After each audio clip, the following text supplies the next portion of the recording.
Austin SA says, since Nick is too big to read his super chats now, YouTuber Goldshot is crossways with hound hunters.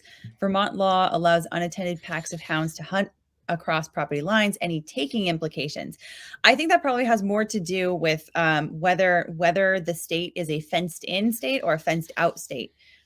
So when it comes to, I think that usually has come out traditionally from people managing their livestock. So whether they have a duty to keep their livestock fenced in, or whether individuals who don't want livestock on their property have a duty to keep livestock fenced out. They have a duty to put up a fence to keep them all out. My guess is Vermont would probably be a fenced out state based on what this is saying. So I don't necessarily think that would be a taking issue, because there's no actual taking of the property, because it's livestock doctrine, and it's just a belief on how you feel livestock should be allowed to operate, right? Do you feel like you have a duty to control them, or do you feel like they should be able to graze wherever they're allowed to graze, right, in the commons, right? And you've got a duty to wall them out. Like that's a philosophy, but it's not a taking, because there's no permanent taking of the property. Now you can argue that the fact that they eat the grass is a taking, but whatever. That's what the heck are you? Where are you practicing that? Livestock law.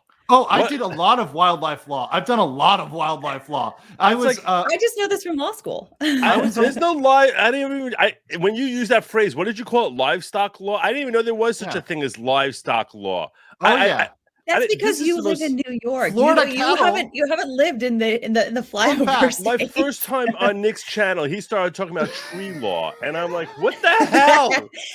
What the hell? That's not a real thing. I know. When it get weird, there's maritime law. Okay, but that's something that's a phrase we've had for several centuries. So I get that one. But livestock, what do we deal with? Cattle rustlers in livestock law? Yes. Is it really? Is this what we do? Yeah, it literally is, because back in the day, tipping in livestock law. Yeah. Well, just the movement of livestock across the grounds, because different states wanted to either encourage or didn't necessarily feel a need to encourage the growth and movement of livestock. If you consider a place like Montana, that's probably a fence-in state, right? To say that, or a fence-out state, to say that if you don't want livestock on your property, build a fence around your property, because otherwise it's going to go around wherever it's going to go around. You have the burden of keeping stuff out. I don't know if Montana is actually like that, but that would be my guess, because that's kind of one of those places where there's a lot of big animals that are roaming free.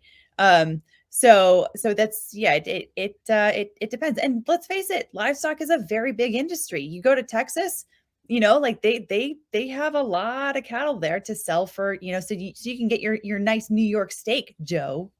If you ask me where meat comes from, I say the supermarket. Okay, I don't need to know beyond that.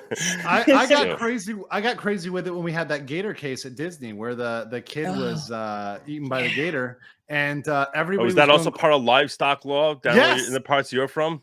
You can keep gators and you can maintain them, but you got a certain duty to remove them over a certain size. But there's also no duty to warn, because they're a native animal. I was wondering where my wife's purse comes from. It's from your gators, I guess.